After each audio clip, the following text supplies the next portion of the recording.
Bus elektriko adimendua martxan da dagoeneko Gasteizen. Mugikortasun iraunkorreko zerbitzu berria gaur bertan hasi da, goizeko lehen ordutik, 100% elektrikoak diren autobusekin. Zerbitzua egun osoan zehar eskainiko dute eta Tubisaren linea periferikoaren denborak eta eraginkortasuna hobetzea ahalbidetuko dute. Gainkostuarekin eta atzerapenekin heldu den proiektua da, baina garraio publikoan eta hiri mugikortasunean jauzi kualitatiboa suposatuko duela adierazi du Gorka Hurtaran Gasteizko alkateak. Kaixo guztioi, eguerdion eta ongi etorriak gurean gaur magazinera.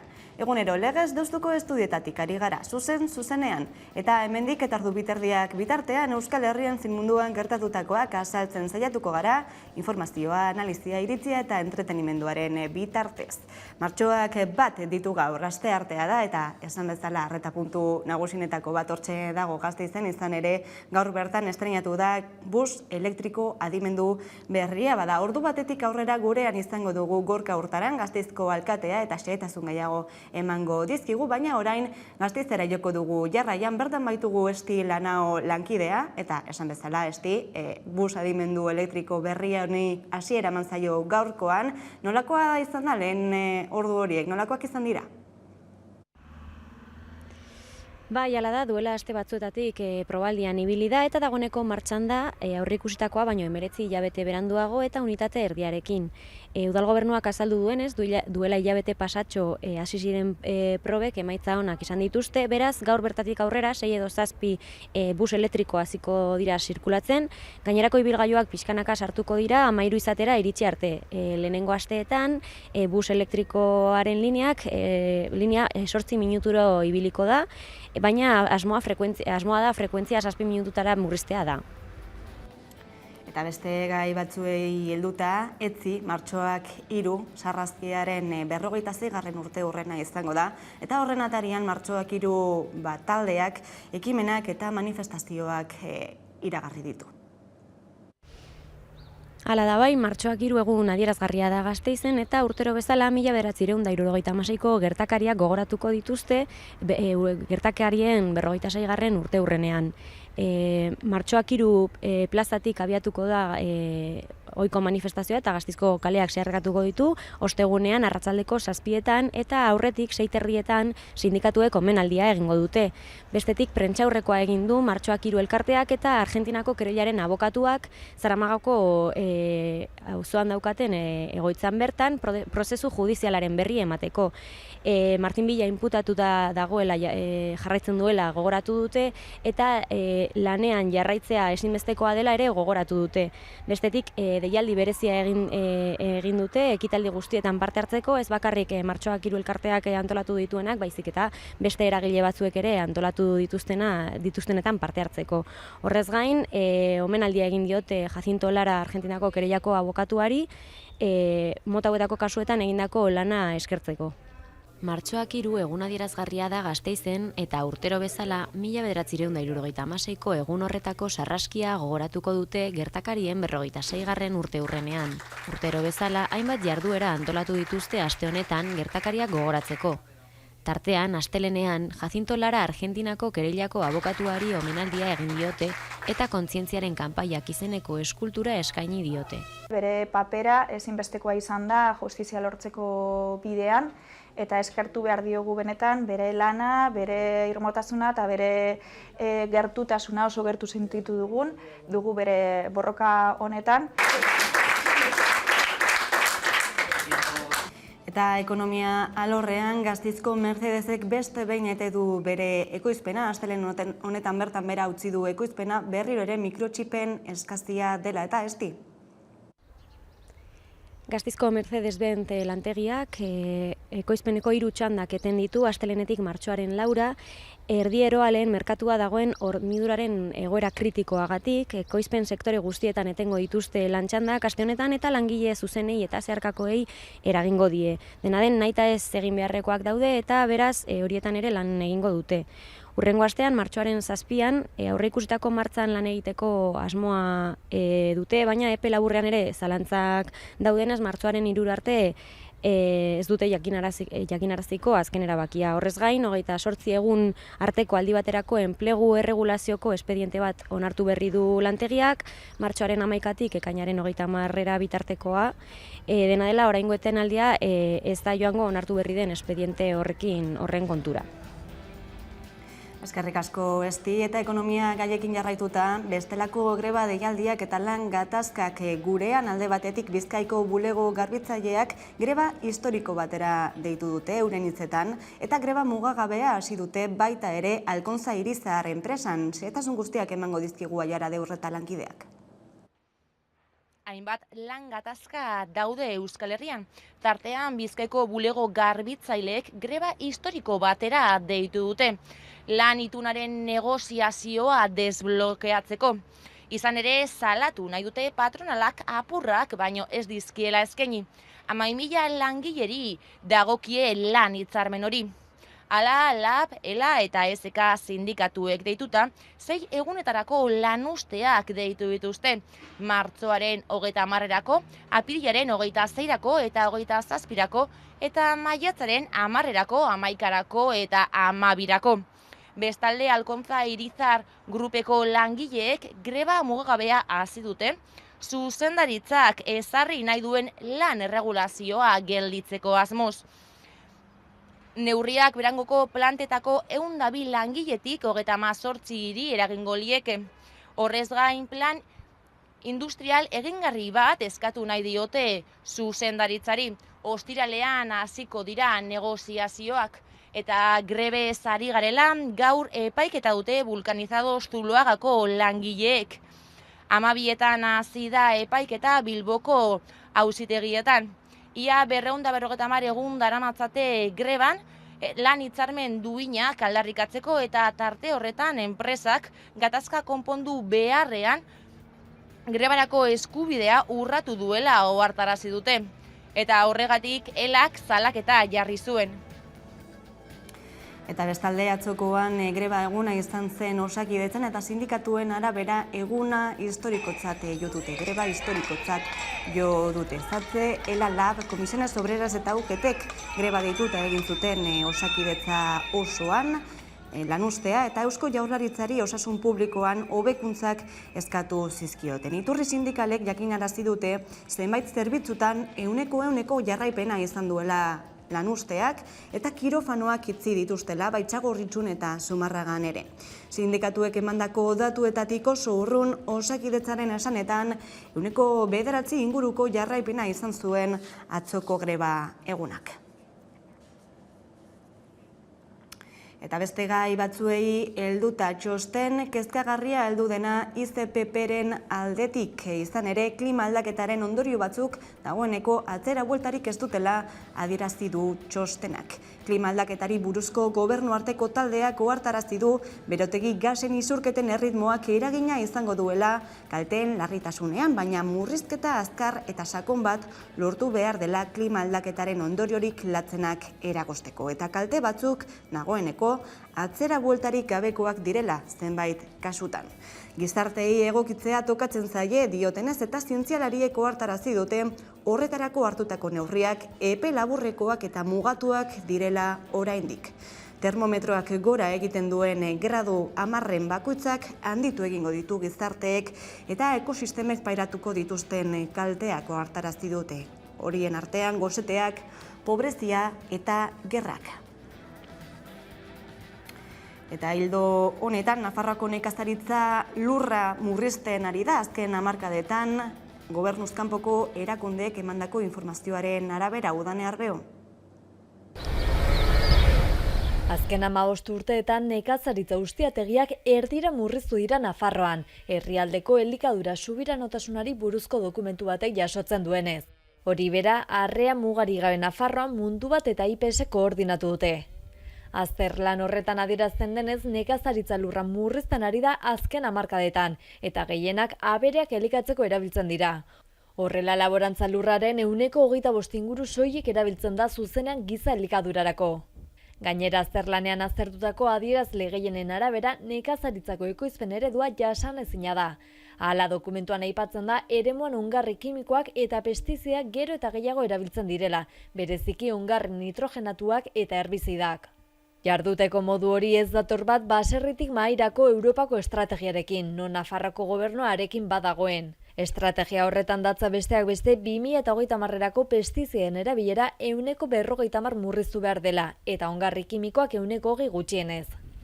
Txostenean nabarmentzen da halaber, Nafarroan nagusien abeltzaintza etengabe ukuiluratutako ganadua duen eredu intentsibo batekoa dela, tokiko baliabideak aprobetxatzen ez dituena eta lurraldetik bereizi egiten dena, eta horrek inpaktu ugari eragiten dituela ingurumenean, kliman eta gizartean, bai hemen, bai planetako beste leku batzuetan. Besteak beste neurri handi batean Latinoamerikatik datorren sojarekin egiten den pentsu kopuru izugarriagatik.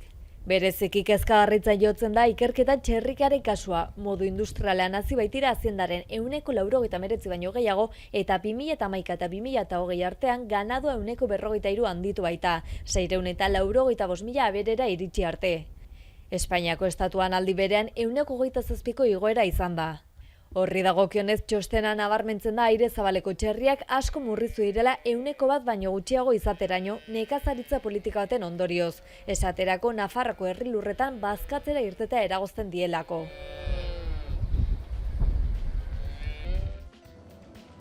Eta deskarbonizazioaren bidean eta energia berriztagarria sortzeko ekimen publiko-pribatuen bitartez 5 parke fotovoltaiko sustatuko dituzte Arabako kuadrilletan Ekiola kooperatibaren eskutik. Foru Aldundiak, Eusko Jaurlaritzak eta Mondragon taldeak 5 parke fotovoltaiko sustatuko dituzte Arabako kuadrilletan. Helburua da ekimen publiko-pribatuaren bidez energia berriztagarria sortzeko proiektuak bultzatzea. Energia Arabako Foru Aldundiaren sozietate publikoak eta Ekiola egitasmoak bultzatu dituzte Arabako proiektuak. Kasu honetan ere bai, 0 kilometroko energia bat izango da. Energia sortu, kudeatu, gertutikan eta gure hurbilen dauden eremuetan. Agurain, Amurrio, Maeztu, Kuartango eta Zigoiteko udalerrietan eraikiko dituzte azpiegitura fotovoltaikoak eta dagoeneko zehaztu dute zer lurretan jarriko dituzten eguzki panelak. Arduradunek adierazi erabilgarri dauden lursaiek hektare bateko azalera hartuko dutela. Lurzoru antropizatuak direla, balio txikikoak eta berreskuratu egiten direla erabilera hori emateko. Lautadan Aguraingo lurretan jarriko dira plakak eta 3 megabateraino instalatzeko aukera emango du. Gorbeialdekoa Zigoitean ezarriko da, proiektu aurreratuenetako bada eta 2,25 megabaterainokoa. Aiaraldean eraikiko den azpiegitura ostera Amurrion izango da eta 1,7 megabateraino instalatzeko modua izango da hor. Añanako parkea Kuartangon eraikiko da eta 1,2 megabateraino instalatzeko aukera eskainiko du. Mendialdeko parkeak berriz Arraia Maeztukoak 1,5 megabateraino instalatzekoa. Datozen hilabeteetan hasiko dituzte administrazio lanak, proiektu bakoitzari dagokin lursaia lotzean. Albiste ona da, esaten nuen, kokapena badugu eta orain tokatzen zaiguia herritarrei aurkeztea hau egia dela, hau posible dela eta martxan ari garela. Eta tarte horretan, herritarrei proiektuaren inguruko informazioa emateaz gain, bazkideak lortzeko kanpaina ere egingo dute. Eta gure mugetatik kanpo, Ukrainako gatazkari irtenbidea emateko asmoz batu ziren atzokoan gatazkaren bi aldeetako ordezkariak eta momentuz akordiorik ez da, baina negoziatzen jarraitzeko prest agertu dira bai Ukrainia eta bai Rusia. Elkarrizketek bide berri bat ireki duten inean ordea, gerra hotsek ez dute etenik. Ukrainako armadaren esanetan, borroka gogorrak egon ziren atzo herrialdean barraiatuta batez ere Kharkiven Ukrainako bigarren hiririk populatuenean. NATOk bitartean arma gehiago bidaliko dizkiete Ukrainako tropei. Finlandiak, Suediak eta Luxemburgok ere Ukrainiari armak, munizioa eta beste hainbat militar tresna igorriko dizkiote. Eta bertan berri emaile egonda izan da Pablo González, euskal kazetaria, baina atzotik 24 ordu darama atxiloturik eta bere abokatuak adierazi duenez inkomunikatuta ere badago Polonian. Fernando Boyek egoera hori sare sozialetan salatu du eta azpimarratu du naizen eta beste hedabide batzuen ohiko kolaboratzailea dena bere lana egiten ari zela Poloniako agintariek atxilotu zutenean eta beraz atxiloketa arbitrarioa izan zela. González inkomunikatuta dago Poloniako polizia etxean, eta haren defentsak fiskaltzarekin bilera egitea espero du akusazioaren xehetasunak ezagutzeko. Oraingoz, Poloniako estatuaren interesen aurkako ekintzak egozten dizkiotela baino ez da ezagutzen. Eta González Polonian zegoen gerrak Ukrainan eragiten zituen ondorioei buruzko informazioa estaltzen.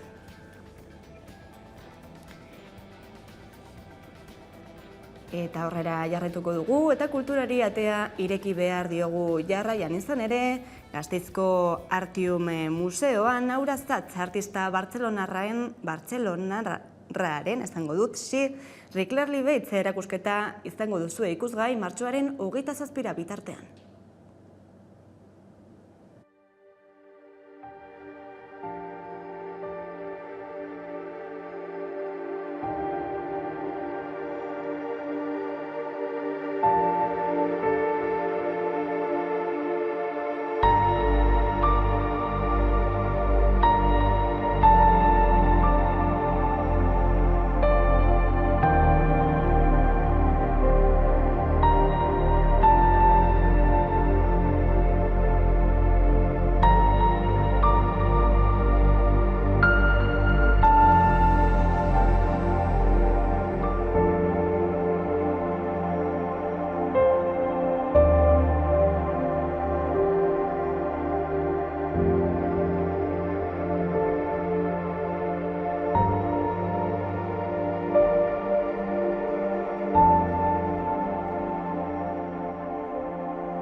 Aipatu berri dugu nazioartean duela 6 egun hasitako inbazio horren ondorioak zeintzuk izaten ari diren, besteak beste, ia 700.000 errefuxiatu dira dagoeneko gatazkak sortu dituena Nazio Batuen Erakundearen datuen arabera, eta horren aurrean Europar Batasunak orain arte inoiz aplikatu ez dituen neurrien berri eman du, izan ere errefuxiatuen harrera mugagabea izango duela adierazi du. Eta gaur bertan bilduko da ere Eusko Jaurlaritzaren erakunden arteko maila, Ukrainako errefuxiatuak hartzeko bide horria prestatzeko. Hain zuzen, ongi etorri errefuxiatuko kidea da Ana Elena Altuna, eta pantailaren beste aldean daukagu. Eguerdion, ala? Kaixo, Ana, entzuten duzu? Bai, barkatu, bai. Bai, ea kamara hor kokatzen den eta... Bai? Bai. Orain? Bai, utzikoan hori da. Hori da, esaten genuen, Ana, dagoeneko 1,5 milioi, baina errefuxiatu gehiago badaudela, ez? Errusia eta Ukrainaren arteko gatazka honen ondorioz, 6 egun, baino ez dira igaro, ez? Inbazio horretatik eta dagoeneko ikusten ari gara zenolako krisi humanitarioa gertatzen ari den. Zuek ongitorri errefuxiatuak taldetik nola ikusten ari zarete gertatzen ari den guztia? Guk ikusten duguna da gertatzen ari dena, gertatzen ari dela ja aspaldi munduko beste herrialde batzuetan. Hemen emoten du funtzionatzen dugula pixka eta golpe de titular, ez? Orain Ukrainiako egoera eta oso larria da, baina ikusten dugu pixkat globalki gehitzen dela hainbeste herrialdeetan gertatzen ari den titular gehiago, titular gutxiagorekin, krisialdi larriekin. Izan ere baita ere, hildo horretatik Europar Batasunak aurrekaririk gabeko plana iragarri du errefuxiatu ukrainar horiek hartzeko, baina zuk esaten zenuenaren hildotik Poloniako mugan eta herrialde hurbileko mugetan badira Siriako, Afganistango, Turkiako errefuxiatuak, eta orain arte ez da horrelako neurririk aplikatu. Zein da egiten duzuen irakurketa? Daude esaten, hortik agertu dira deklarazio batzuk Bulgariako presidentearenak, pentsatzen dut, esanez pertsona hauek, refuxiatu ez direla besteak bezala.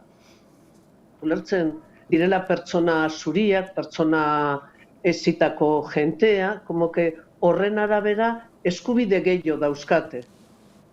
Vale? Orduan guretzat, desde luego, pertsona guztiak ditugu eskubide berdinak, eta orain Europatik prestatzen ari den programa hau, gezurra dirudi, ez? Programa hori teoriaz dagoena, egon behar zena martxan, etorri diren guztientzat. Orain nahi dute salbuespen bat egin, errefugio eta asiloren prozeduretan. Teorian hori da egin behar dena egoera honetan datozen persona guztientzat. Hori alde batetik. Eta beste alde batetik, pentsaten dugu ere, Afganistanekoa ja zaigu. Ez?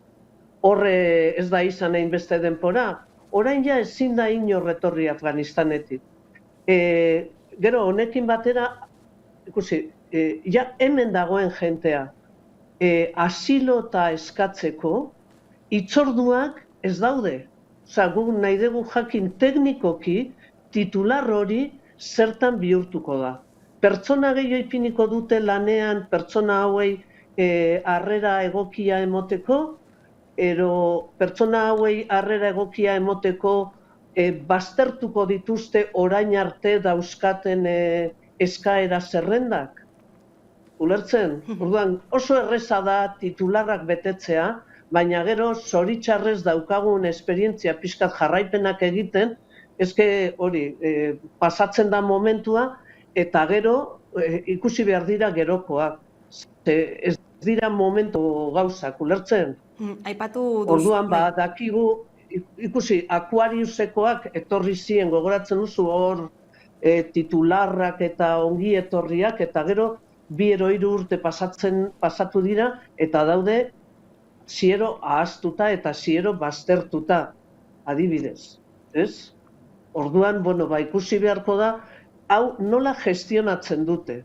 Ez bakarrik titularretan, baizik eta errealitatean, egunerokoan. Aipatu duzu azken egunotan hedabide desberdinetan eta sare sozialetan ere behin eta berriro errepikatu den mantra hori, ez? Ukrainako errefuxiatuak ez direla beste herrialde batzuetakoak bezalakoak, eta beraz ematen du lehen mailako eta bigarren mailako errefuxiatuak badirela, eta baita ere kutsu arrazista horrekin ez dakite zein irakurketa egiten duzuen hedabide batzuek behin eta berriro errepikatzen ari direlako adierazpen horiek. Ezke benetan ikusi, asilo eta refugio prozedurak ez dira neutralak, entre comillas, ez? Gu pixkat, horretan murgiltzen gera, eta badakigu eskaerak orain arte ere bai, baietza emoten dutenean, oso baietz gutxi ematen dira eskaerei, hori alde batetik. Urtean eskatutakoaren arabera, 110 baino gutxiago dira erantzun positiboak, hori alde batetik. Eta gehienetan erantzunak daukate zer ikusirik, herrialdeen artean daukagun harreman politikoekin, bertako egoera larriarekin baino. Esan nahi dut, adibidez, eta ez nahi sartzen eurokin, baina nahi dut aipatzea nola funtzionatzen duen asilo emateara, ez. Adibidez, Venezuelako jentea, Venezuelatik alde egindako jentea, asilo eta refugio eskaeretan izan dira, privilegiatuak, izan dira onartuak prozeduretan, adibidez, Kolonbiakoekin konparatuz baino. Ulertzen? Hori denporan zehar. Adibidez, Afganistanetik etorritako jentearekin baino, adibidez, Siriako jentearekin baino, una vez que ja Siriako titularrak pasatu ziren. Orduan, noski baietz, sistema arrazista baten bizigera. Pertsona guztiak ez dauzkagu eskubide guztiak, hori berdinak. Hori, argi eta garbi, eta honetan, baina esaten da, argi, nahi que disimular. Europar Batasunak iragarritako neurri horren ondotik ere bilduko da gaur Eusko Jaurlaritzaren erakundeen arteko mahaia neurriak hartzeko errefuxiatuei dagokionean. Ongi etorri errefuxiatuak taldeen eskaera zein da? Eskubide guztiak denontzat eta edonon. Eta Eusko Jaurlaritzari gaur egingo dituen proposamenak egingo ditu, ze gure Eusko Jaurlaritzak oso titular politak ere betetzen ditu. Baina, zuek dakigu, adibidez, Kanariasen dagoen egoera, zenbat pertsona ari dira iristen, ze egoeretan, ze gertatzen da, gehienak afrikarrak direla. Hori importante izango da, emoten du baietz. Adibidez, ez dakit gaur zer erabakiko duen, baina guk eskatzen diogu, tratu hori datozen guztientzat, eskubide guztiak denontzat. Argi gelditu da mezua. Eskerrik asko, Ana Elena Altuna, ongi etorri errefuxiatuak taldeko kidea gurean izatagatik gaurkoan. Bale, eskerrik asko zuei. Eta kulturarekin jarraituko dugu, eta sakonean ezagutuko dugu Lua Hidalgok idatzitako Maixa eleberria, izan ere amesgile argitaletxeak argitaratu berri du.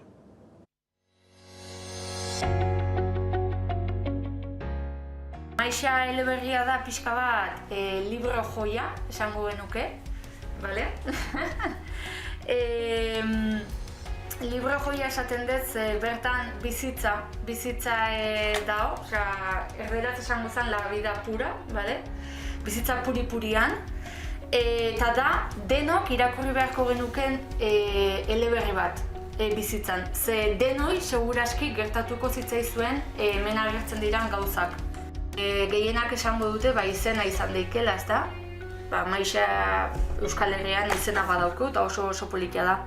Baina kasu honetan, Maixak esan nahi du suahiliz, Afrikako hizkuntza batean, bizitza. Eta hau bizitza da. Idazlea da Lua Hidalgo Unzueta, bai? Lua Hidalgo Unzueta da nire lagun bat, eta jendek esate du, zein da? Da neska bat nahi dula bere anonimatoan egon.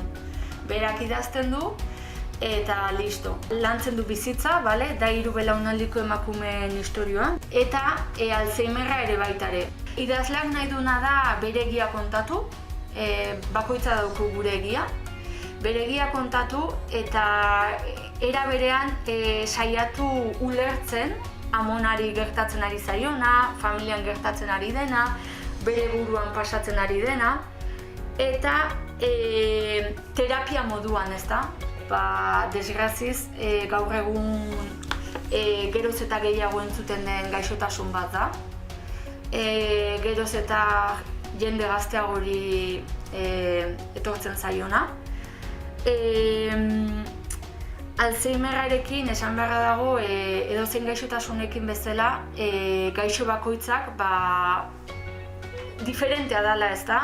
Batzuk igual oso pertsona onak dira eta Alzheimerra daukatenean agresiboak bihurtzen dira edo isil-isilak. Azkenean nik usten dut pertsona bakoitza mundu bat gehala eta gaixo bakoitza ere baitare.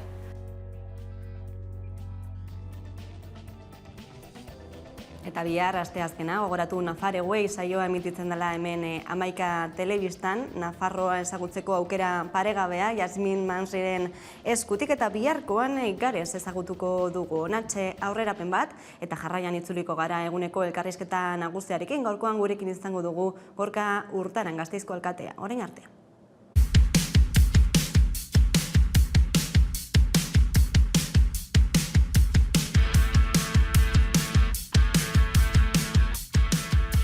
Aldeko aldizkaria, gazteleaz entre todos, euskeraz auzolan.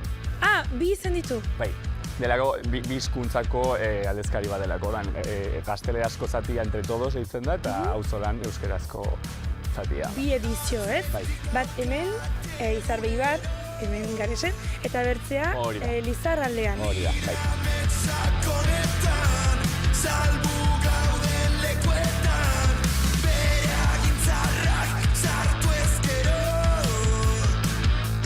betidanik musikeria izan naiz, 6 urtetatik hasi nintzen saxoa jotzen, saxo jolea naiz.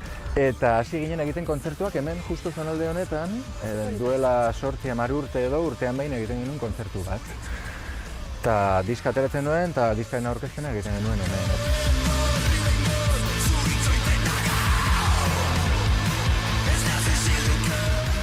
Balean hori egiten dut muralak, enkarguak, baita ere egiten dut diseinu grafiko, banago pixka arte munduan, hortxe, eta oraingo zondi.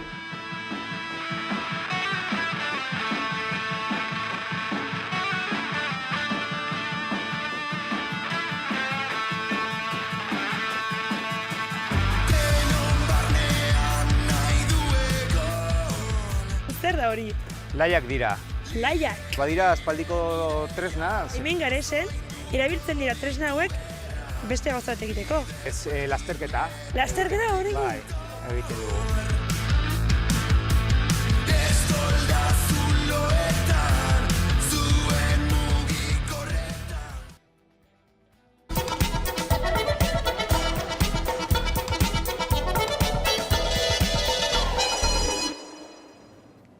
Eta egunero legez, elkarrezketari tartea irekiko diogu, eta horretarako gaurkoan gurekin dugu Gorka Urtaran Gasteizko alkatea. Eguerdion, ongi etorri. Eguerdion eta eskerrik asko.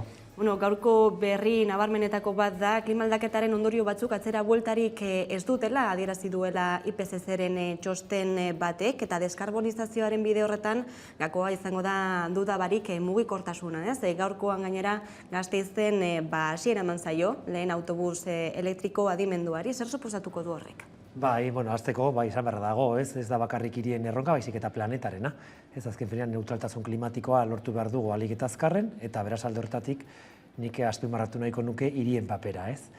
Eta Gasteizen apostu sendoa egiten ari gara azken urte hauetan, eta jarraituko dugu egiten, neutraltasun klimatikoaren alde, eta hortarako ere, mugikortasuna, hiriko mugikortasuna ere jasangarria izan behar da, ahalik eta gehien, ez? Eta gaur bertan, adibidez, Gasteizen martxan indarrean jarri dugu autobus elektriko eta dimentsua zerbitzua, printzipio 6 autobus ditugu guztiz elektrikoa direnak, hemendik gutxira 12 izango dira, eta aldaketa handi bat egingo dugu garraio publikoan, ez? Azken finean, jauzi kualitatibo bat autobus elektrikoarekin. Autobus elektrikoa soilik ez, HTA ere badirudi geroz eta hurbilago egon daitekeela, berriki sinatu da ez, Gasteizera heltzeko protokolo hori. Momentuz data konkreturik ez dagoen arren, ez denolako errekuspenak dituzu? Nik esango nuke funtsezkoa dela horrelako proiektua martxan jartzea, ez? Batez ere hori, abiadura handiko trenak konektatzen gaituela Europarekin, ez? Eta bestalde batetik ere, momentu honetan, 21. mende honetan, ez dagoela trenbidea edo tren zerbitzurik Bilbo eta Gasteizen artean adibidez, ez? Hona etortzeko, etorri behar gara autobusez edo kotxez, ez? Beraz, nik esango nuke oso garrantzitsua dela, ez? Trenbidea eta tren sarea ere garatzea Euskal Herrian, eta baita ere Euskal Herritik Europara, ez? Beraz, protokola sinatu egin dugu, protokolo horrek esan nahi du lanak Eusko Jaurlaritzaren eskuetan geratuko direla, eta hori urratsa handi bat da, proiektu hau gasatzeko ahalik eta azkarren. Duela 10 urte, hamarkada bat gutxi gora bera, Gasteiz Green Capital izendatu zutenetik, ez? Hiri berdea badela argi dago, baina orain gainera beste urrats bat eman nahi da, karbono neutroak diren lehen 100 Europarako hautagaitza aurkeztu berri du hiriak. Zein da Gasteizek izan nahi duen eredua, ez horri begira, eta zeintzuk dira erronkak, ez dira gutxi izango? Askotan esaten dugu Gasteizen ere superhiri bat, antolatu nahi dugula, superhiri bada izen bat Europan garatua dana, batez ere esateko hori, bai ongizateari dagokionez, bai ekonomiari dagokionez, eta baita ingumenari dagokionez, aitzindari izateko, ez? Orduan, Gasteiz egia da azken urte hauetan, ez? Aitzindari izan da ingurumenari dagokionez, eta beraz alde horretatik beste urrats bat eman nahi dugu. Zein dan orain dugun erronka, lehen komentatzen genuena, ez? Neutraltasun klimatikoa lortzea. Hortako, Europak misio bat martxan jarri du, ez? 100 hiri aukeratzeko eta 100 hiri horiek aitzindariak izango dira, ez faroa izango dira, gainontzeko Europako hirietarako neutraltasun klimatikoa lortza aldera. Eta Gasteiz, egon nahi du talde horretan, eta horregatik gure hautagaitza aurkeztu egin dugu, badira gutxi gora bera 400 hiri, eta horietatik 100 izango dira aukeratuak, eta ikusiko dugu aber zen orako aukera ditugu, baina... Espero dira emaitzak? Printzipioz apirilerako edo izango ditugu ja emaitzak, eta baikor gara, ez? Ikusi beharko dugu aber zeri ematen diote lehentasuna, ez? Lehentasuna ematen baldin badiote hiri handiei, orduan aukera gutxiago izango dugu, baina bestalde batetik, ez, plangintza integralari ematen baldin badiote lehentasuna, orduan bai izango ditugu aukerak. Eta neutraltasun klimatiko hori heltzerako bidean, mugikortasunaz gain, zeintzuk dira bestelako erronkak?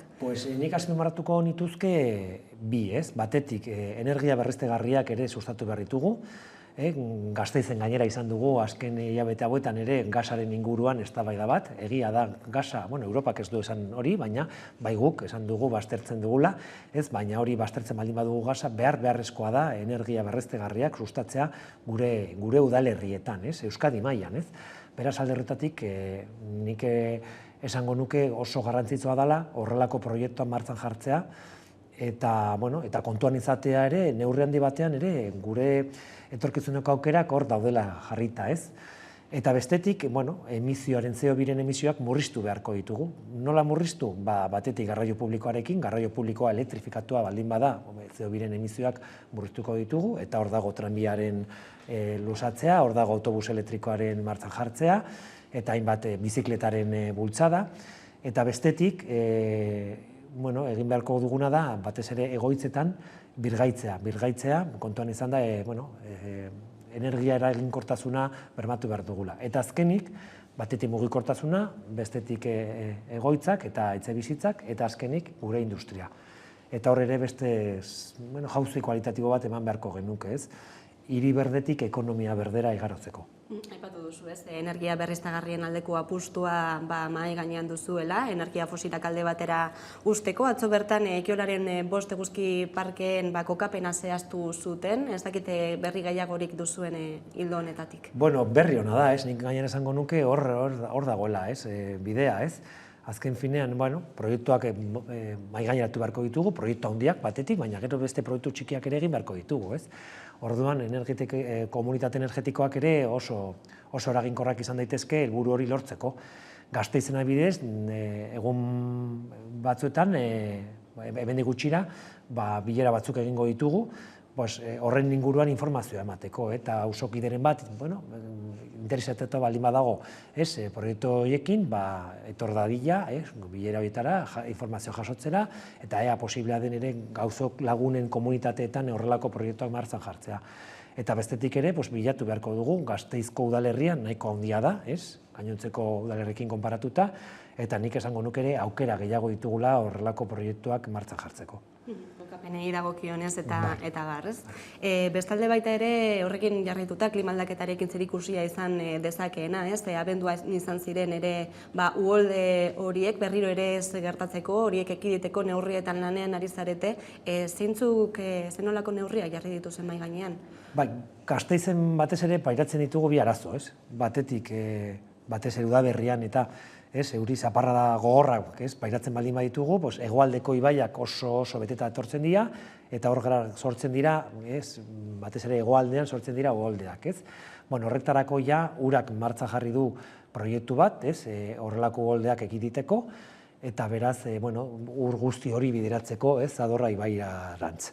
Eta beste arazoa da, ur asko dugunean urtegian, eta urtegia hasten garenean, Zadorra ibaiak hartzen du ur asko, eta beraz sortzen dira ere uholdeak. Eta horretarako ere, hainbat proiektu jarri ditugu martxan. Batzuk, dagoeneko, garatua daude, izan ere 4 proiektu ziren guztira, horietatik 2 garatua daude, eta beste 2 garatzear daude. Horietako bat, martxan jarriko da datozen hilabetetan, eta azkena, geratzen dana da, batez ere autobiarako sarbidean edo, eta hor bai behar dugula Arabako Foru Aldundiaren laguntza, errepidea ere ikutzen duelako, baita ere uraren laguntza, eta posiblea baldin bada, txe delakoaren laguntza, eta ikusiko dugu ea posiblea den denon artean, orain garatzear dauden proiektu guzti horiek jorratzea denbora gutxian. Gero pandemiarekin lotuta ere, neurri murriztaile gehienak bertan bera gelditu ziren baduela pare bat aste. Neurri murriztatzailerik gabeko lehen asteburu horiek nolakoak izan dira? Nola uztartu da festa eta deskantzua? Ez da zaila, ez. Hori ez da erreza barkatu uztartzea hori, ez. Ez da erreza, baina badakite, azken 2 urte hauetan ere gorriak eta ikusi ditugula, ez. Neurri murriztatzailea paretu ditugula, eta distantzia sozialare behar izan dugula, ez, eta behar horretatik ere beste egoera batean sartzea oso pozgarria da guztiontzat, ez, azken finean Euskaldunok ere alaia gara, eta nahi dugu ere divertitu, ez, eta horrezegatik horrelako neurriak baztertzen direnean, denok posik agertzen gara, ez. Hala eta guztiz ere zuhurrak izan beharko gara, ze oraindik pandemia hor dago, eta ikusiko dugu zenolako garapena duen etorkizun batean. Espero dezagun ez izatea, baina ikusiko dugu. Orain, bai, inauteriak adibidez ospatu egin ditugu, ez bakarrik Gasteizen, baizik eta Euskal Herri osoan, eta nik esango nuke horrek ere ekarri digula berriro, ez, alaitasun hori, ez, behar genuen alaitasun hori. Eta batzutan, ez bakarrik inauterietan, baizik eta asteburuetan, eta batzutan oso zaila da uztartzea bai deskantzatu eskubide hori eta baita ere ondo pasatzeko eskubidea, biak eskubidea direlako, ez, pertsonentzat. Eta adibidez Gasteizen, orain hemendik gutxira, martxan jarriko dugu ekimen bat, diru laguntza emateko, ez bakarrik ostalaritzara, baizik eta ere auzokideei, diru laguntza emateko, eta hor sortzen diren arazoak zaratarekin ekiditeko, ez? Ildo honetan ere duela gutxi, Terraza eta Maetxoen ordenantza berria, honetzi du udalak, ez dakit aldaketarik dakarren, zertan datza? Bueno, batez ere, nik esango nuke orain, lehen ja bazetorren, ez, mugimendua, baina nik esango nuke pandemiarekin arindu egin dela, ez, aldaketa hau, ez, eta orain, jendearen portaera ostalaritzarekiko desberdina da. Orain jende asko eta asko geratzen dira kalean, ez, geratzen dira maitxoetan, eta beraz alde horretatik ere nik esango nuke, gure kontsumitzeko portaera edo izaera aldatu egin dela, ez. Beraz, nik esango nuke eremu publiko ere oso egokia dela, orain aldaketa horri erantzun egoki bat emateko. Beraz, zer egin dugu Gasteizen ordenantza berri honekin, batez ere ostalaritzari, leku gehiago ematea, maitxoa jartzeko. Kontuan izan dara, irisgarritasunaren dagozkion neurriak ere mantendu eta bermatu behar direla, baina batez ere eremu publikoa ere erabiltzea, ostalaritza sustatzeko alde batetik, gure bizitza soziala eta suspertzeko, eta azkenik ere pandemiarekin egon daitezken arrisku horiek egiteko. Noiz arte luzatuko da? Printzipioz behin betiko da. Orduan ikusiko dugu, hemendik gutxira edo ez dakit nora, ikusten baldin badugu, aldaketak egin beharko ditugula, aldaketa horiek egingo ditugula, baina printzipioz nik esango nuke akordio hona dela, ostalaritzarekin eta baita ere hiriarekin. Esan dugu, pixkanaka normaltasun zantzuak ikusten ari garela, bai bizitzan eta baita ere ekonomia alorrean, badirudi pixkanaka susperraldi hori etortzen ari dela, eta bien bitartean 2022 urtean fiskalitateari buruzko hausnarketa egiteko deia egin duzu Euskal Aldundiek, zein ikuspiagiarekin, zergaitik orain? Nik ez dakit egingo dugun, nik orain arte behintzat dakidana da, orain dela ez dela momentu egokirik igual, ez? Edo momenturik egokiena horrelako aldaketak planteatzeko, ez? Nik esango nuke orain ez jakintasuna dala nagusi, eta beraz ikusi beharko dugu, haber zer gertatzen den azken edo datozen hilabete hauetan, ez? Badakigu nola dagoen inflazioa, badakigu zen nolako aldaketa dagoen, badakigu nola dagoen egoera, ez, nazioarteko egoera, eta beraz alde horretatik nik esango nuke orain ez dela momentua horrelako hausnarketa bat egiteko, ez? Hausnarketa igual egin daiteken, baina reforma horiek edo aldaketa horiek nik oraindik ez ditut ikusten. Baina ni ez naiz Aldundiko arduraduna eta beraz haiek jakin beharko dute, baina behintzat gure ikuspuntutik eta nire ikuspuntutik nik esango nuke orain ez dela momenturik egokina horrelako erreforma fiskala egiteko. Eta testu inguru sozioekonomiko honetan EAJak entzute aktiboko prozesu bat abiatu du, ez? Entzunez eraiki, zertan datza, nola doa? Batez ere, azken finean Eusko Alderdi Jeltzalea herritik sortu zen, ez? Eta beraz, herrikidekin egin behar dugu ibilbide hori. Eta beraz, kontuan izan da azken 2 urte hauekin, ez? Edo hauetan pandemia dela eta ez dela egon harreman hori, beharrezkoa den harreman hori, ez? Gure politikak ere zuzentzeko, proiektu honekin egin nahi duguna da batez ere herriarekin egotea, jendeari entzutea, eta jendeak dituen nahiak, keskak eta dezioak ere kontuan izatea gure lan programa jorratzeko.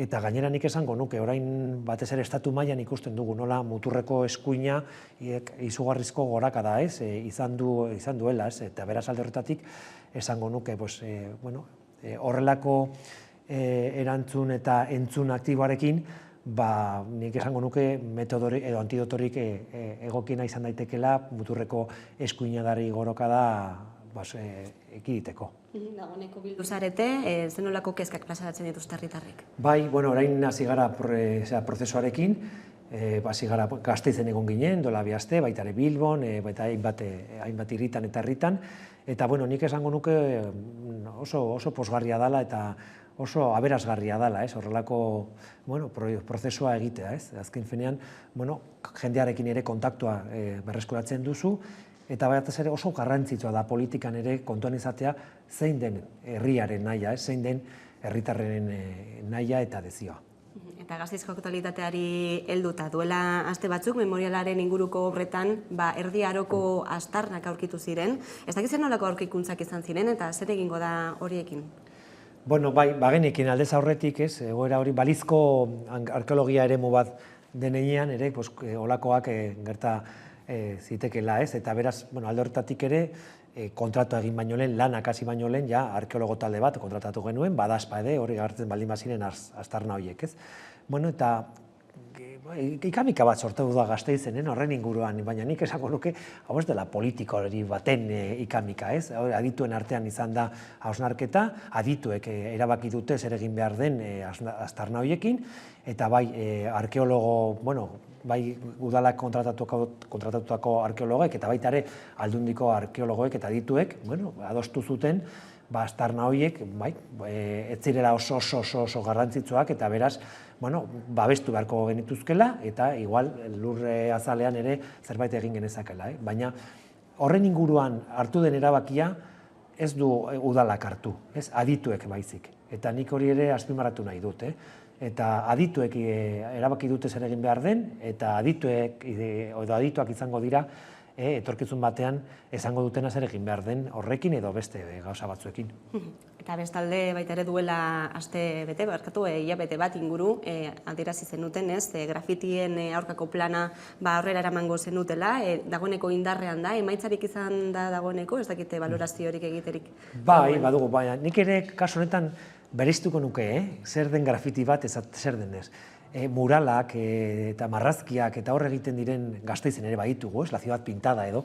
Horiek oso nik esango nuke hori kale artea da, hori nik esango nuke babestu eta sustatu behar dugula. Grafitiak esaten dugunean da, dira sinadura ulertezin horiek, eta zikintzen dutela gure hiria, eta baita ere zikintzen dutela merkataritza txikia eta baita ere gure auzolagunen komunitateak eta baita ere batzutan oso babestuak dauden eraikin publikoak ere.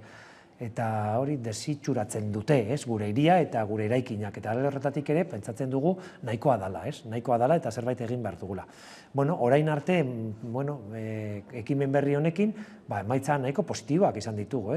5 grafiteroekin harremanetan jarri gara, horietatik lau esan dute aldatuko dutela eta orain inkluso zinkindu zutela garbitu egin dute batzuek eta horrela pauso bat da, eta beste 5 ere identifikatu ditugu.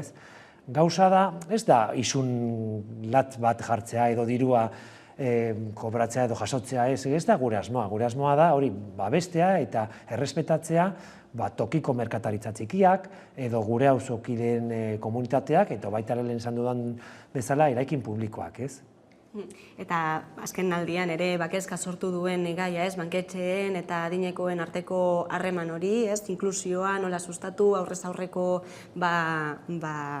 zerbitzua nola eman, eta eudeletik kontaktuan izan zarete banketxeen ordezkariekin, ez dakit berririk dagoen, aurrera pausorik dagoen horretan? Bai, momentuz izan dugu helduen eta nagusien kolektiboekin izan ditugu hainbat bilera, eta jaso ditugu haien eskaerak, eta datozen egunetan izango dugu aukera eudelen bitartez, izango dugu aukera Euskadiko banketxe nagusiekin egoteko, eta beraz, isladatuko diegu zer den, eta zer eskatzen diguten batez ere nagusiek. Nik esango nuke guztiz bidezkoa da eskatzen dutena, ez da bidezkoa, beste alde batetik ere, horrelako bazterketa finantzieroa sustatzea, badaki guri digitalizazioa aurrera doala eta ez duela etenik, baina beste alde batetik ere bermatu beharko dugu, edo bermatu beharko ditugu gure nagusien eta pertsona guztien eskubideak, ez? Eta eskubide bada hori atentzio hori jasotzea. Eta beraz, alde horretatik nik esango nuke 3 eskara daudela, ez? Batetiz, harrera pertsonala eta presentziala ere bermatu beharra dagoela, argi eta garbi. Gero beste gauza bat oso garrantzitsua dana, ez? Gure udalerri txikietan badaude kajeroak, badaude sukursalak, horiek ere mantendu beharko ditugu. Hori mantendu behar dira, irekita, ez? Horrelako operazioak egiteko. Eta azkenik ere, nik esango nuke hitzarmen bat sinat dezakegula, ez? Eudelen eta kutxen bitarten ikastaroak sustatzeko gure udalerrietan eta batez ere nagusiei ere gaitasunak emateko digitalizazio mundu honetan, ez? Beraz baiko horre zara, bilera hauek emango dutenarekin? Bueno, ja urratsak eman dituzte, ez? Eta horrela pauso batzuk ja eman dira azken egun hauetan eta oso pozgarria da. Eta hainbat entitatek esan dute ja berreskuratuko dutela, ez?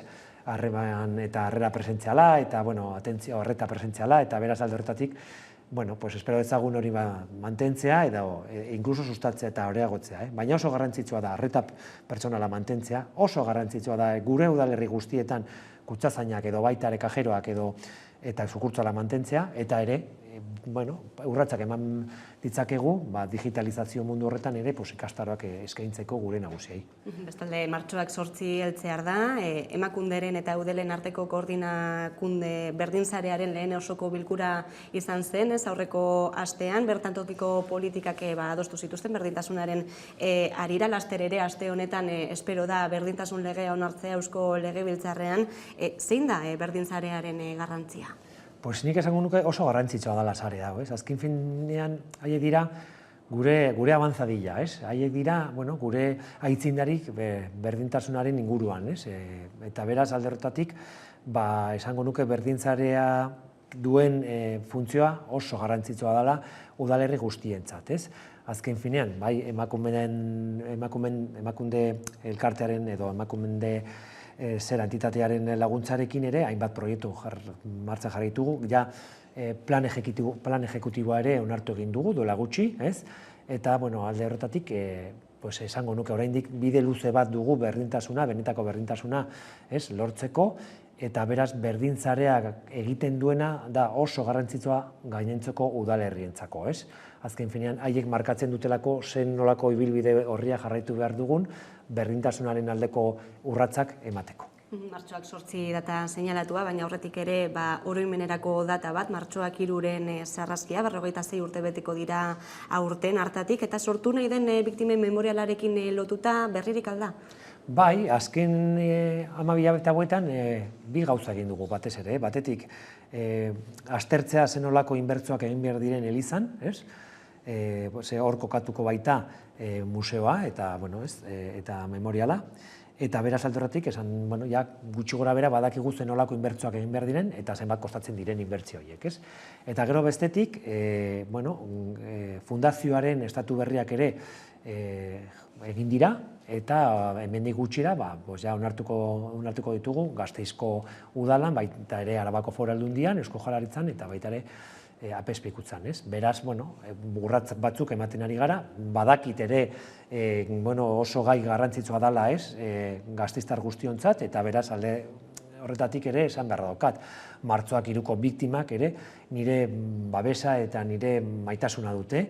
Benetan nik esango nuke oraindik, ez nuke esango Gasteizen edo Euskadin, baina bai estatu mailan ere oraindik behar dute orain aitortza hori, ez dute oraindik lortu aitortza hori, eta beraz esango nuke hori lortu arte jarraituko dugula aldarrikatzen baiek ere jaso behar dutela beste biktima batzuek jaso duten tratu berdina. Lanean beraz, memorial hori sortzeko, gutxi gora bera noizko egongo da enpreste esaterik duzu? Fundazioaren eraketa egingo da hemendik gutxira, ez? Esan dudan bezala, estatutuak ja garatua daude, ja onartu beharko ditugu erakunde bakoitzean, eta gero hortik ja fundazioa sortu, ez? Eta oso garrantzitsua izango da ere, martxoak 3ko elkartearen parte hartzea, eta baita ere memoria gara elkartearena.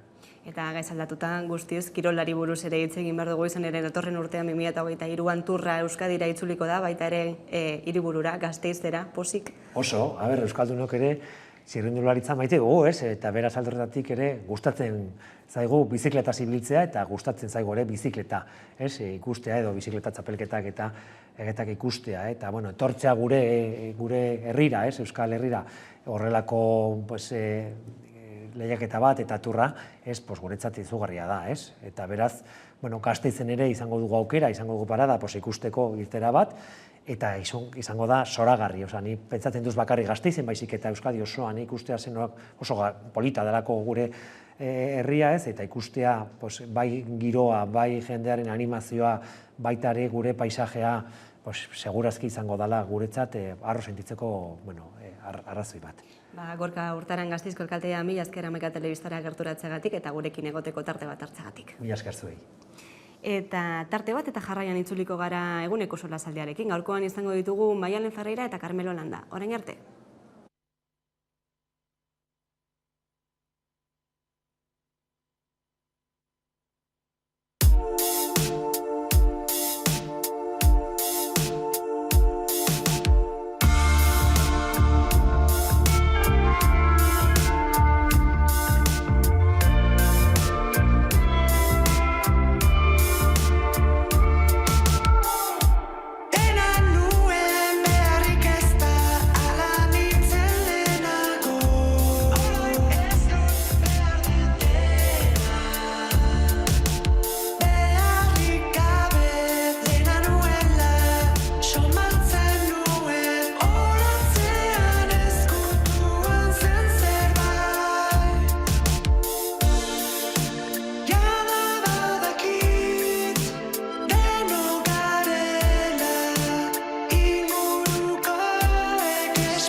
Eta egunero legez solasaldiari ekingo diogu eta horretarako gaurkoan gurekin ditugu alde batetik Maialen Ferreira, eguerdion. Eguerdion. Eta bestetik Carmen Holanda, eguerdion. Eguerdion, bai. Nazioartera begira jarriko gara, Ukrainara hain zuzen ere, izan ere dagoeneko, egunetik egunera geroz eta pertsona gehiago dira, ez, gatazka horretatik iesean dabiltzanak, atzo milioi erdi ziren, gaurkoan 700.000 pertsonara inguru heltzen ari dira, jarioa etengabekoa da, eta horren aurrean Europar Batasunak aurrekaririk gabeko neurri bat iragarri du, horixe da errefuxiatuen harrera mugagabea egingo duela, gaurkoan ere Eusko Jaurlaritzaren erakunden arteko maila batuko da erabakiak hartzeko horren gainean, baina esandakoa Europar Batasunak dagoeneko aurrekaririk gabeko neurri hori hartuko duela iragarri du. Ez da lehen aldia, errefuxiatuak daudela Europan, beraz zein da egiten duzuen irakurketa, zergaitik orain erabaki hori, eta zein errefuxiatu entzat izango da, ez? Maialen? Erabakia ondo dago, niri aproposa iruditzen zait, baina egisa da, ez, ematen dau gerra hau garrantzi handiagoa daukola hemendik gertu dauelako, ez, eta guk moduko edo gure antzerako pertsonak dieselako, ez. Adibidez, Fanzan astean publikatu zuten zenbat pertsona eskatu duten hemen errefuxiatu moduan asiloa, ez, eta 10.724 Euskal Herrixan. Eta euneko 44ko jaitsiera izan da pandemiagatik, ez. Horietatik, eskakizun guztiengatik bakarrik euneko 80 onartzen dituzte, ez? Eta ez dute inolako arrazoirik jartzen, ez? Esaten dute, aztertzen dutela, kasu bakoitza, baina hori ez da egisa. Batzuk onartzen dituzte, beste batzuk ez, kopurua oso txikia da, orduan zer egiten ari gari, ez? Bai, hor, kasu honetan, babes bereziko zuzentarau edo direktiba bat berpiztu duten nolabait esan. Konparazioa egin daiteke egia da, eta nik uste tratu hori mereziko luketela berdin Afganistan edo Siria edo halako krisi larrietatik Europara bideratzen diren errefuxiatuak eta aldiz oso tratu desegokia jasaten dutenak edo Europar Batasunean bertan, barruan Grezian, edota Espainiar estatuan, hegoaldean, edo hortik kanpo, baina Turkian adibidez, ezta? Nik uste dut tratua hola dela benetan desegokia kasu horietan. Baina, kasu honetan, nik bai ikusten dut badaudela berezitasun pare bat, ezta? Ez dut uste itxura garrantzitsuena izango denik, edo nola ere beste faktore batzu daude oso larriak kasu honetan. Batetik, krisia, une honetako krisia da, eta gainera ze ondo daukan, noraino helduko den krisi hori eta zer mugituko duen inok ez daki, baina aurreikuspenak oso kezkagarria dira. Kalkulatzen da 5 milioi persona izan daitezkela gerratik ihesi datozenak batez ere Polonia aldera, Eslovakia aldera, Moldavia, herrialde txiki bat, Europar Batasunetik kanpo, edo Hungaria aldera, ez da, 5 milioi persona eta egoera benetan larrian. Esan edo, gerra irekia da, armada errusiarra, begira nolako dimensioko armada den, eta dana dago mobilizaturik. Hau da, ez da krisi urrun bat, ez da krisi partzial bat, da gerra ireki bat, da inbazio bat.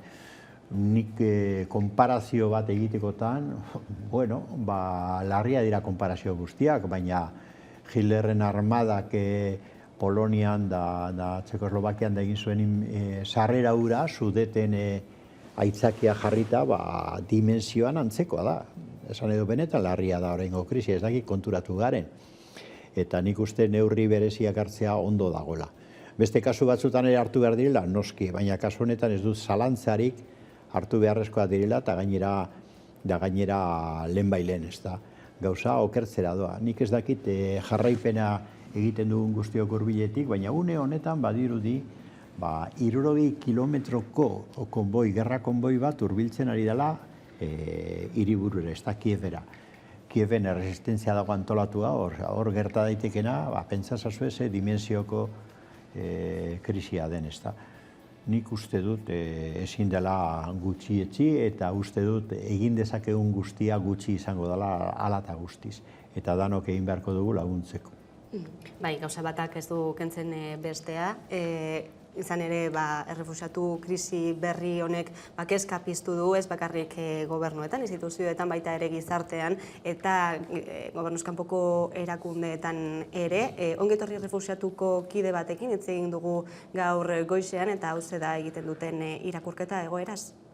Guretzat, desde luego, persona guztiak ditugu eskubide berdinak, eta orain Europatik prestatzen ari den programa hau, gezurra dirudi ez, programa hori teoriaz dagoena, egon behar zena martxan, etorri diren guztientzat. Orain nahi dute salbuespen bat egin, errefugio eta asiloren prozeduretan. Teorian hori da egin behar dena, egoera honetan datozen persona guztientzat. Ikusiko da salbuespenezko araudi hori, gero luzatuko den ala ez, edatuko den ala ez, ere ez, baina behintzat momentu honetan arreta puntu nagusia bertan dago Ukrainian eta ekarriko duen guztiarekin, ez dakit nola ikusten ari zareten denak, ezka suposatzen dut, eta baita ere etorriko denaz, ez? Gaur bertan ere Eusko Jaurlaritzak bilera egingo du, bertan erabakiko dute harrera plana edo bide horri ezin izango den, suposatzen dugu, pentsatzekoa da, ona ere, harrera plana hori egin beharrekoa dela, ez? Estatu guztiek egin beharreko zerbait dela. Krisia oso larria da eta harrapatzen gaitu gainera bete-betean. Nik uste ezin dugula geure burua engainatu, pentsatuz mugatik kanpo dagoen gerra bat dela. Ez da hori. Krisiaren sakontasuna ikusi behar da, hain zuzen ere bi bloke edo 3 blokeren arteko talka ari delako gertatzen. Azken finean, Ukraina nazio txiki bada hor tartean harrapatua. Baina horre aktore printzipala dira batetik Errusia, hau da, hori argi eduki behar da, inbazio erabat onartezina eta kriminala egiten ari dena une honetan Errusiar armada da, Putin eta bere gobernuak bultzatuta, eta gainera medio guztiak erabiliz, medio kriminal guztiak erabiliz, hori argi eduki behar da. Baina horren atzean, krisi hori provokatzen eta gatazka hori elikatzen, aspaldiko urteetatik dabiltza Estatu Batuak eta OTAN, edo NATO. Orduan, hori dira aktoreak krisiarenak. Eta, klaro, gure iritziaren kontra ere, euskaldunok gehienok egingo zabal batez NATOren kontra eman genuen botoa, baina gu NATOn gaude. Hau da, gu nahi gabe bada ere, edo gure borondatearen kontra bada ere, gu NATOn gaude eta Europar Batasunean gaude. Eta NATO eta Europar Batasuna dira sujeto printzipal batzuk gatazka honetan. Eta ari da une honetan gainera armak botatzen horra, zutara. Orduan, gure erantzunkizuna zuzena da gatazka horretan. Ez gara begirale utzak. Hor dago beste arazo larri bat, begira. Gero hitz egingo dugu seguruenik klima aldaketaz eta horre daukan arriskuaz.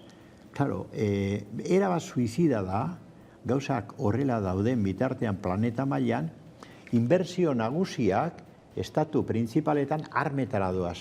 Osea, une honetan posik daudenak, erabat posik daudenak, eta dauden bakarrak dira arma trafikatzaileak. Eta hori daude Estatu Batuetan, Espainiar estatuan, Euskal Herrian, eta hori daude oso posik, egundoko negozio egiten delako. Osea, mundu zoro honetan, eta zer esanik ez, Errusia bezalako estatu handi bat, zentzu askotan ekonomian da gizarte mailan pobrea dena, baina egundoko oso aberatza arma fabrikazioan eta arma pilaketan. Osea, egundoko aurrekontua dedikatzen du armatara. Osea, benetan planeta ari da suizidio bide bat hartzen. Eta gerra honek hori adierazten du berriro. Egundoko negozio armatarako. Gerra zerbait baldin bada horixe da negozio bat, ez, armen gaineko negozio hori, eta aipatu duzun bezala Carmelo, NATOko oraingoan ez du esku hartu zuzenean, baina bai zeharka armak munizioa bidaliz, ez? Zenolako irakurketa egiten duzu, nola baloratzen duzu batak eta besteak hartzen ari dituzten neurriak edota erabaki horiek, ez? Gauzia da, ez garela konturatzen batzutan inkluso armak amendik urtetzen diela, ez?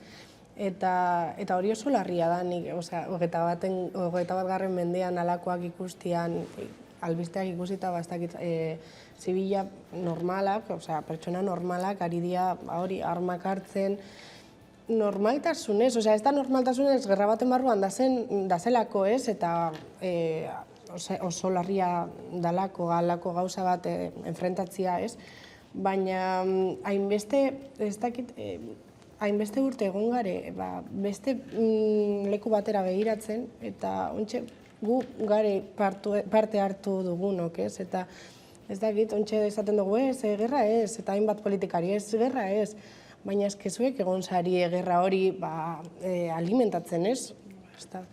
Bai, kontradikzioak eta kontraesanak argiak dira, batez ere instituzioen buruzagien aldetik, ez, gerrari ez, esaten duten bitartean armak bidaltzen ari direlako, ez, hortxe ez aldago kontraesan bat. Bai, ikaragarria, baina nik uste sakonean gertatzen dena planeta gune honetan ez daukala gobernurik. Hau da, gobernurik gabeko planeta batean bizi gara, eta hori tamalgarria da. Eta bloke batzu daude, eta bloke horien artean talkak egiten dira, eta talka horien oinarrian armatzea dago, baina armatzea eta armadak eratzea modu ikaragarrian. Orain Rusiak aktibatu egin du bere armada, esan nahi duen guztiarekin, eta mehatxu nuklearra barne, esaztu hau, mehatxu nuklearra barne. Eta mehatxuak ez dira bakarrik egiten hitz egiteko, orduan arriskua hor dago. Claro, parean dauka NATO, eta parean dauka Estatu Batuak, baina hor despensan dago Txina. Eta Txina daukan inbertsio armatan, eta da benetan erabat kezkagarria ere. Hori da testu ingurua, ez da? Testu inguru horri aurre egin behar diogu. Herritarrok bitarteok behar ditu aurre egiteko. Bueno, azteko mobilizazioak, nire bego nintzen, igandean hemen Bilbon egin zen manifestazio sendo batean. Baina gero ikusten dut ere, eta hau komentatzekoa da, gure artean herriko jenteak, aitzaki bat edo beste hartuta, esaten du, bueno, klaro, Rusiari ezin zaio asko kritikatu, ze lehenagotik dago gerra hor, eta gainera, Ukrainiar batzuk oso fatxa dira eta bueno, eta zer ikusi dauka horrek, esan nahi dut.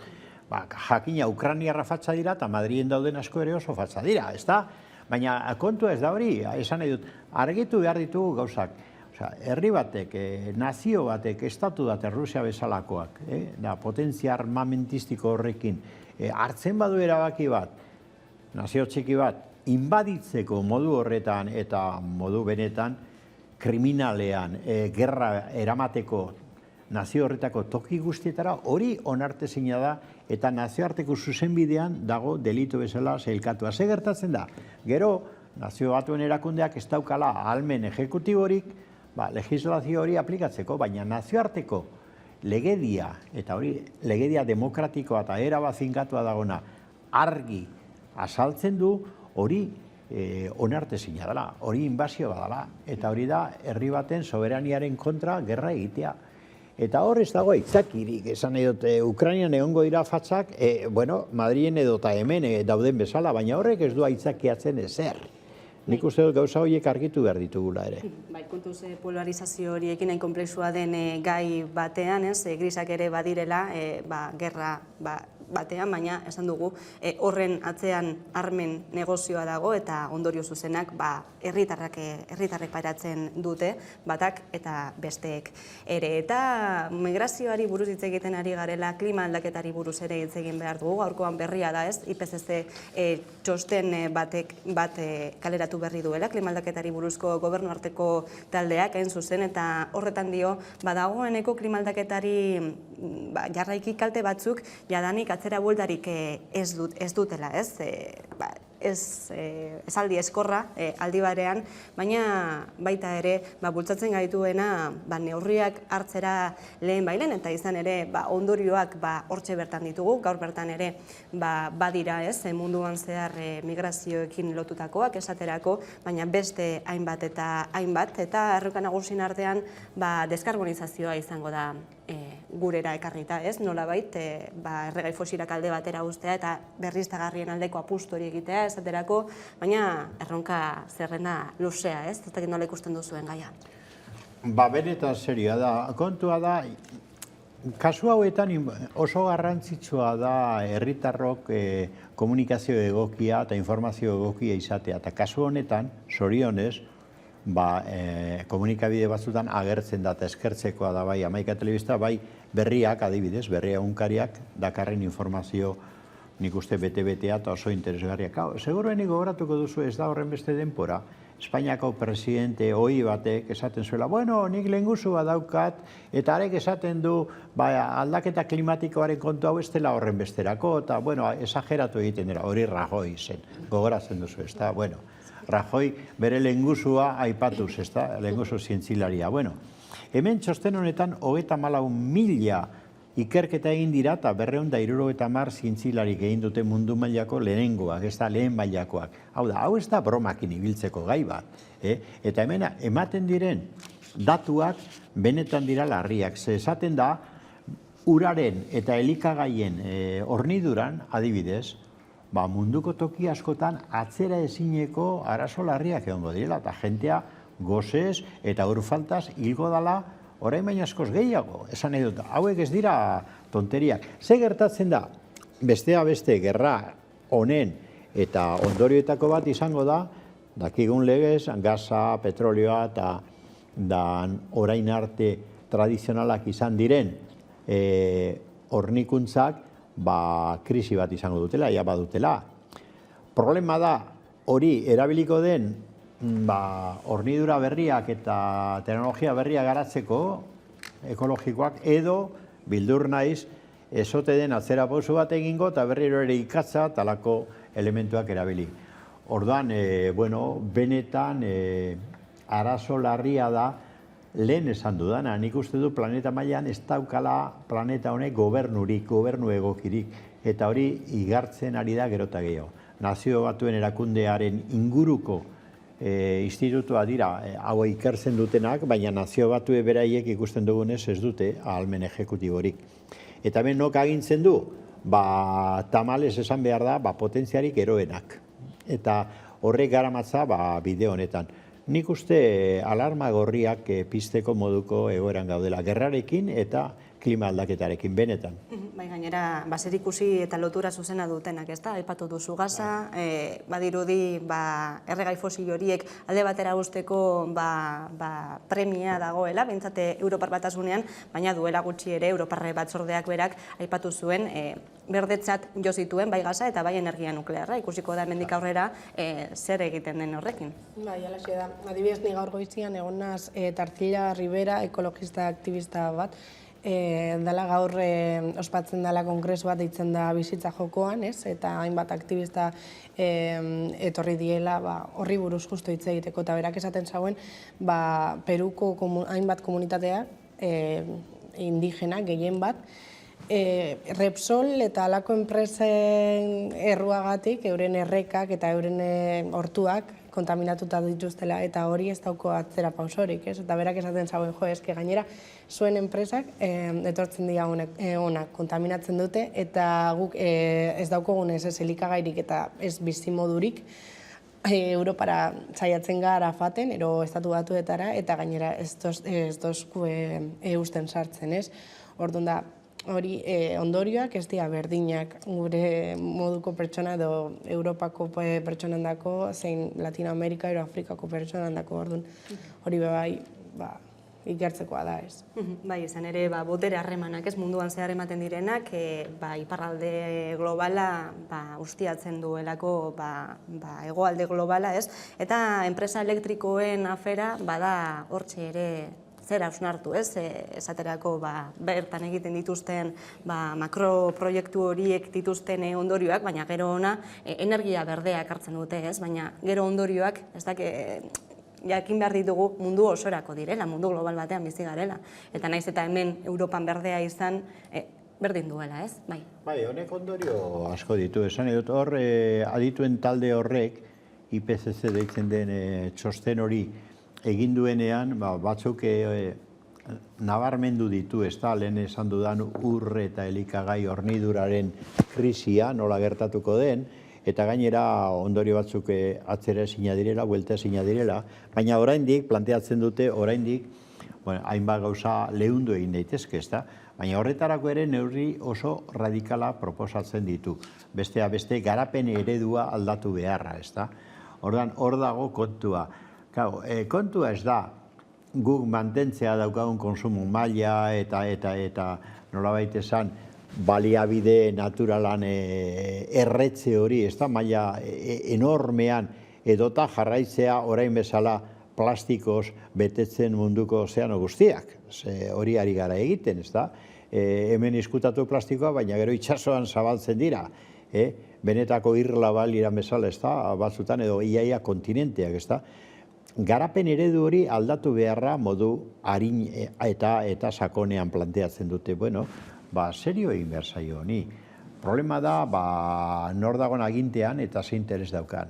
Eta benetan, Maialenek esan duen bezala, enpresa erraldoi horiek baldin badira, Repsol izan, edo Iberdrola izan, edo beste batzuk izan, nekez horiek hartuko dituzte euren interes pribatuen kontrako neurriak. Hori da, dinamika horretan, hau da, kapitalismo berantiarronek garamatzan bidean, benetan ondamendira goaz. Nik uste dut ez dela broma bat, edo dela gerragatik. Gero argudio batzuk erabiltzen dituzte izugarria benetan, literalki, ez da? Esaten dizute, alternatiba ekologikoa da energia nuklearra erabiltzea.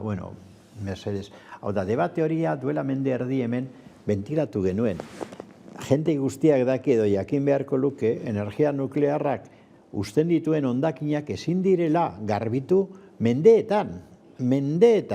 Ordan, halako nola konsideratuko dugu ekologikoa dela energia nuklearra dauzkan arrisku ikaragarrik.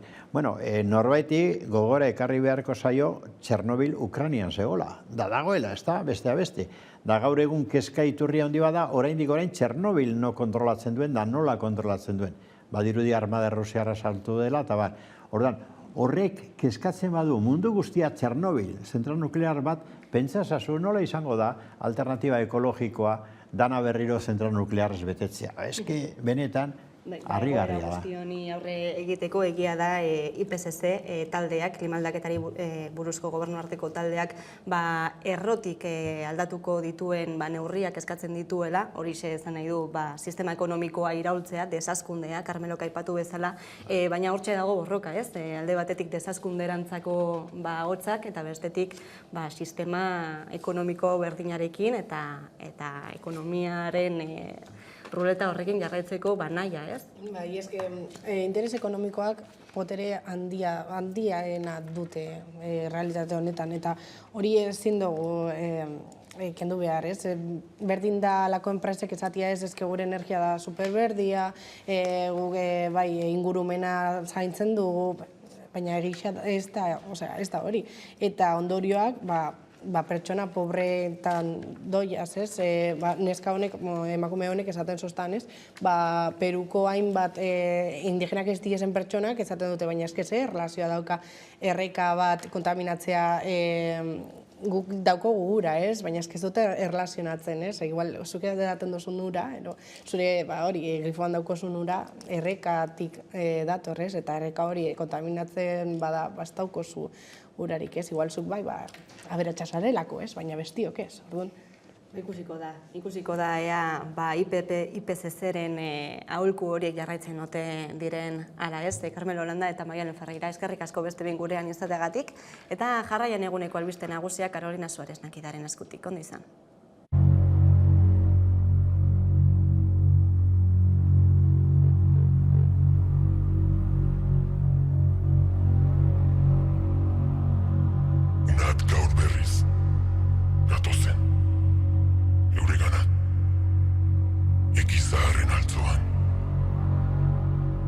Goizalde gazteuntan, jekiadi, hemen gaituk lehen ginenak. Mailuaz kolpatzeko, etxai oro.